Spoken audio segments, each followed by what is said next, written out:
And why this is dangerous is that force is obviously unnecessary. There are no people, no women, no old men, no pellet guns necessary in what we saw on those videos.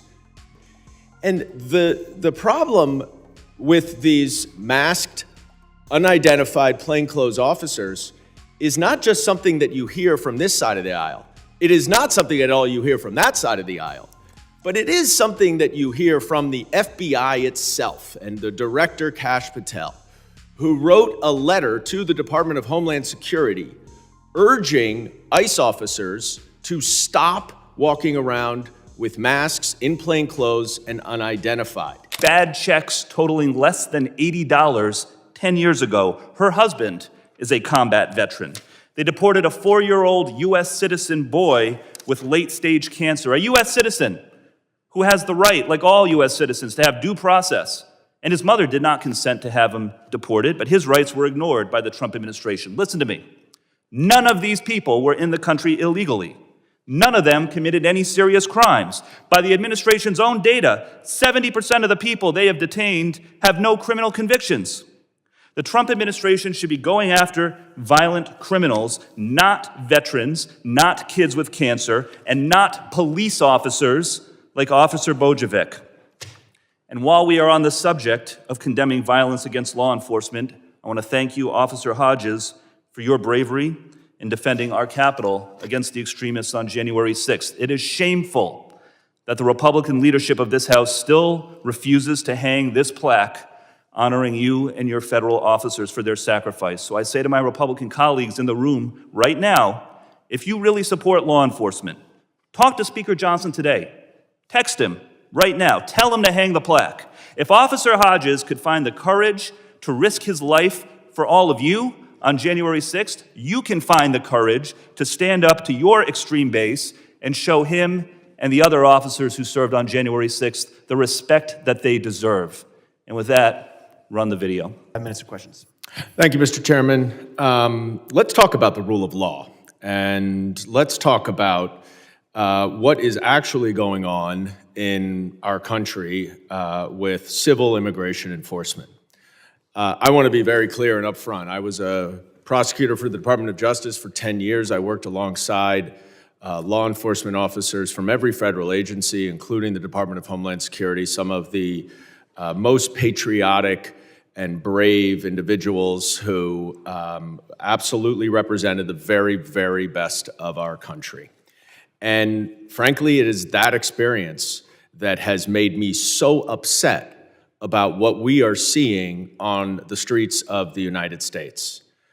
Mr. Thompson, in your opening statement, you said that these agents wake up, they put on their uniform, they put on their star, and they do their job with civility. The problem is that's not the case. They don't put on a uniform. They don't wear identification. And they go out with masks on to violently, in many cases, arrest unsuspecting immigrants, nonviolent, many of whom are actually here legally. So let's take a little bit a look of the other side of the perspective and roll a video, please. I'm sorry, were you asking me a question? No, let's roll a video.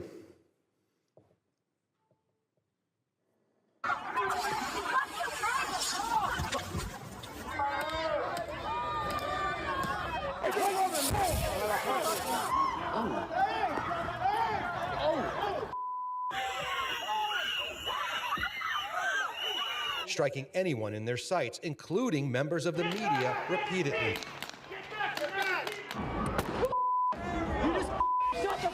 Damage to his brain from being slammed headfirst into the ground. What am I doing? Hey, Kelly! I'm yours. Oh, come on, man. Come on.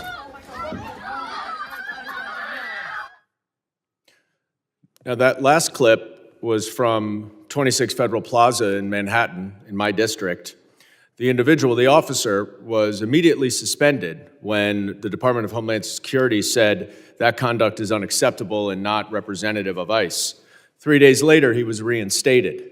I referred that case to the United States Attorney's Office, because if we are talking about prosecuting assaults, that's one that seems like it might be prosecuted. We've gotten no word. And the reason why this is dangerous is that force is obviously unnecessary. There are no people, no women, no old men, no pellet guns necessary in what we saw on those videos.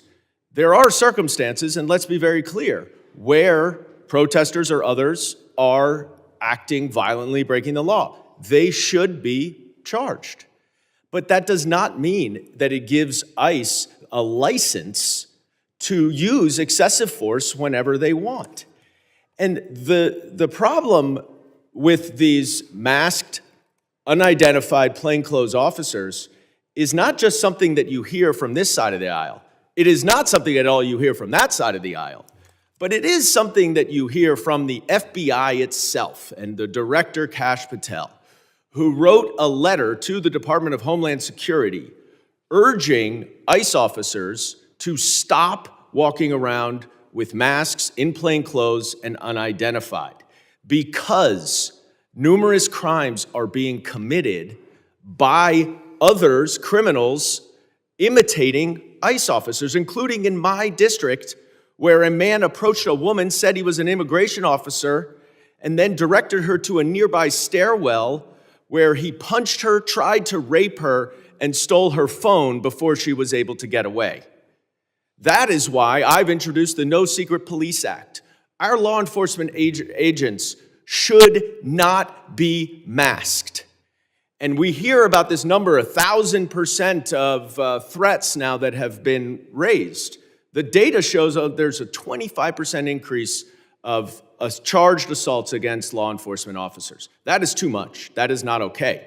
There's obviously a dramatic increase in operations, but we should not have in this country our law enforcement agents walking around in secret using excessive force like that.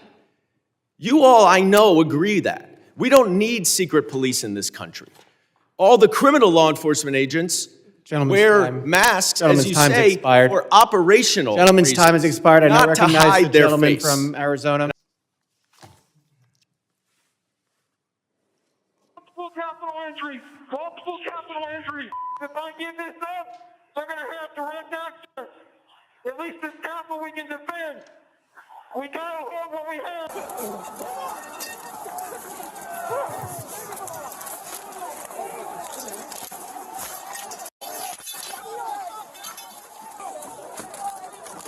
I need tank support. We lost the line. We lost the line. LMPD, step back. LMPD, step back up to the upper deck.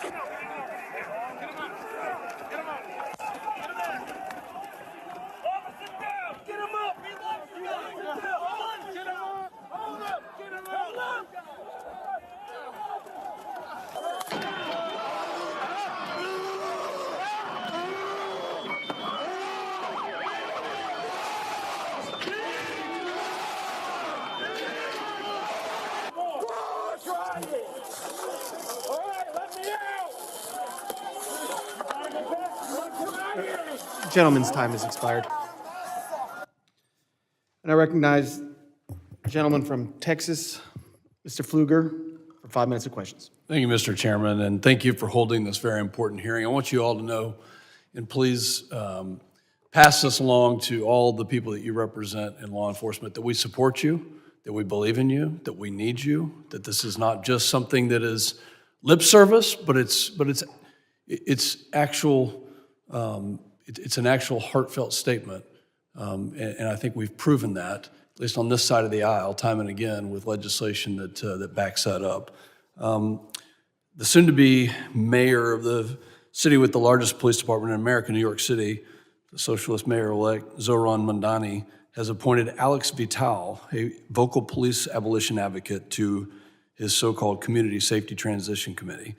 Vital's book, The End of Policing, argues that traditional policing and law enforcement institutions are fundamentally irredeemable and should be dismantled rather than be reformed. Yet another example how the radical left seeks to undermine our institutions in the name of a dystopian ideological experiment. To Mr. Thompson, in jurisdictions that are led by elected officials with anti-police agendas, where local governments have undermined policing capacity and allowed crime and violence against officers to rise, do you believe that the Trump administration is taking the right approach by deploying federal law enforcement resources to stabilize these areas? I do. I believe it's long overdue. I think it's not perfect by any shape of the imagination, sir. And I have read that book, by the way, and I had to put it down after 3/4 of the way. I couldn't finish reading it. It just incensed me. But back to the point. We hear these stories of the failures in law enforcement, and they are minuscule. Last year, there were 250,000 deaths from medical malpractice. I don't hear anybody calling for the elimination of doctors in medicine for medical malpractice.